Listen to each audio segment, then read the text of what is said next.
These are the reasons why I think the Canon R5C is probably the best camera on the $5,000 now in 2025. Let's get into it.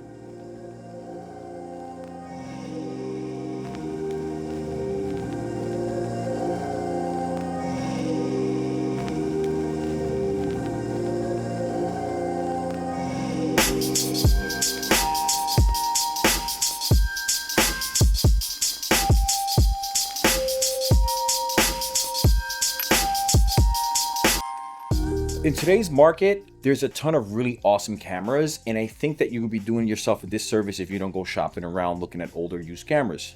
Now, the R5C has been around for about 4 or 5 years from what I understand, and I'm still having a hard time finding modern cameras that have all the the features that this R5C has. I can literally shoot 8K60 RAW. I could shoot, internally, which is amazing. I was able to, let's see here, shoot 4K 60 RAW without a problem. That's great.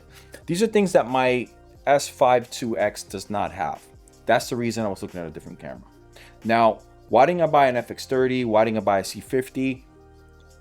To be honest with you, the C50 7K open gate, I don't really need because I have my S5II and I can shoot 6K open gate. So if really open gate is what I'm looking for, I'd much rather shoot it on my Lumix with internal body stabilization, which with anamorphic D-squeeze, with open gate, no problem. So not taking anything away from the Canon, but I really do feel like for me, my path is it's not needed. And then on top of that, the C50, it's about $5,000 plus I have to buy a lens.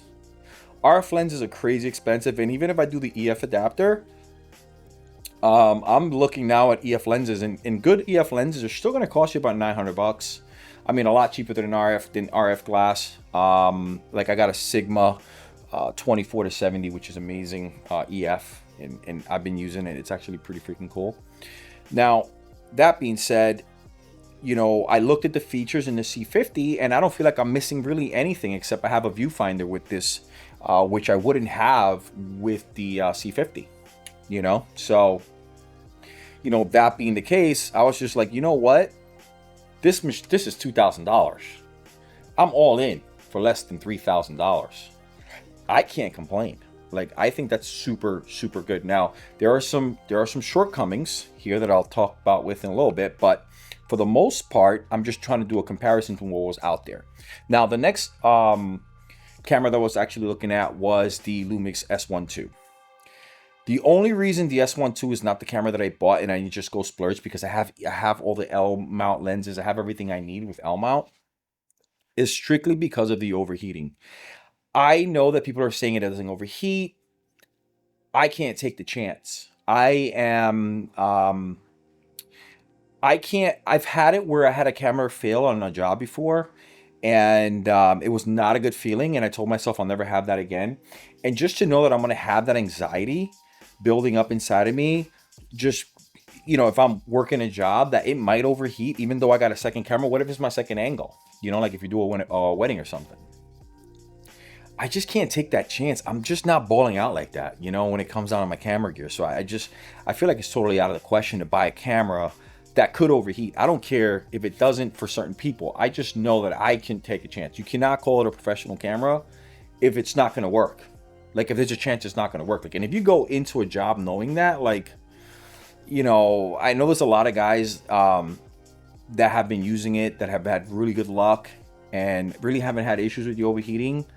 But again, this is my A cam that I'm really looking to do, or my B cam. And, it's important to me that something that I use, a tool that I'm spending all this money on, is not going to break down. So, I love the Lumix ecosystem. I love Lumix cameras, but I can't justify the money on something like that, without, because the moment it breaks down, I'm going to think to myself, damn it, I knew this would happen. I knew this was possible. So, that being said, I was just out on that one. Now, there is the Nikon ZR, which looks amazing, but, again, it's small for what I want, and I just got rid of my S9 in order to be able to make this purchase. So it just, I felt like I'm just gonna move from my S9 to a Nikon S9. You know, I don't think you need like Nikon Red or whatever they're calling it to get cool photos or pictures out of it, because my S9, I could actually roll some clips in here right now, looks absolutely amazing even at a 420 color depth, which I think is pretty amazing, and it's a testament to what Lumix does with their cameras. And that camera's never overheated on me. Just thought I'd throw that out there. It's never really overheated. I don't think it's never overheated. I mean, I've taken it everywhere. I've probably owned it for about 7 or 8 months. And you know, it's just one of those things, you know, where 420 I think is perfectly fine, to be honest with you. But anyway, so at the end, oh, how could I forget the infamous FX3? Now, the reason I didn't get the FX3 was just because it's old and it's 4K. It's a 4K sensor or a 4K image. I was looking for something a little bit higher resolution. And, you know, honestly, I looked at the FX30 the FX3 when I first was shopping for a camera, and I was going to buy the S5IIX. But even back then, I said, you know what? This S5IIX is still a better deal than that FX30, and it's got crop 60.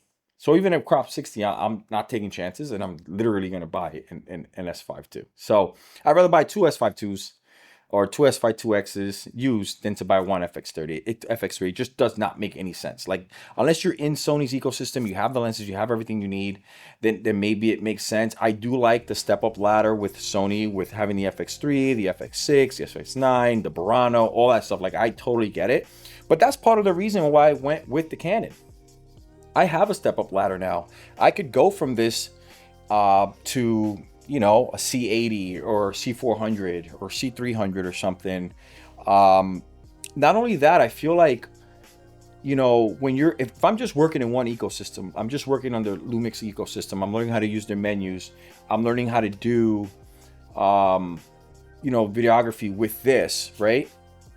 Even though the skills are transferable, I still want to be able to go open up a different menu system and still be able to use it and not feel like I'm absolutely lost. So that was another reason why it was intriguing to just get a Canon, you know? Let's see here. Now, there is another really cool thing that I actually think is pretty awesome.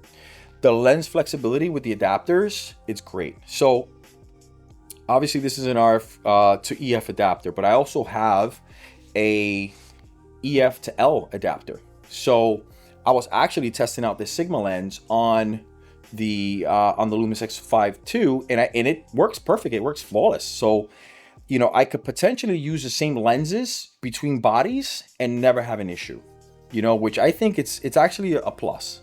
Now, I can't go from my L to my so I can't use my Pro S lens on this thing, but I could use this lens on that camera. Now, I will say the motors are noisier on the EF lenses, definitely on the Sigma. You could hear the motors moving, where on my my Lumix S Pro lens, you cannot hear them. They're totally silent. So I'm assuming that's more closer to an RF lens than the EFs are. But listen, you have a huge plethora of freaking EF glass that you could pick from, and you don't ever have to worry about lenses, really. So that was another really cool thing. So I think the flexibility is really awesome. And then my final thought on this thing is this. For $2,000, you could find these right now for $2,000, $2,200, $2,300. That is such a smoking deal that I really feel like if you're looking to buy a camera right now and you're looking to upgrade, it makes absolute no sense to go buy a brand new C50 unless you already have one of these, to go buy an FX3, which is like $4,000 still, to buy a S1II that you might have issues with. But if you want false color, you want like time code, you want the cinema menus that Canon offers, you want 8K 60 internal RAW, like, you should definitely just spend the money on this thing. You know, I encourage anybody who has an extra couple bucks or has some gear that they want to trade in and just get rid of their whatever gear they have and just upgrade. This is an awesome upgrade. Now, There's some downsides to it. You know, the battery life sucks. I actually just run an MPF battery with you know, and just hook it up directly to the camera as backup to the battery, and it works perfect. You should definitely put a cage because the HDMI, it's a mini HDMI. It's tiny. It doesn't really make sense to me, but they could have probably put a full size one in here. But maybe that's what they call the Canon cripple hammer.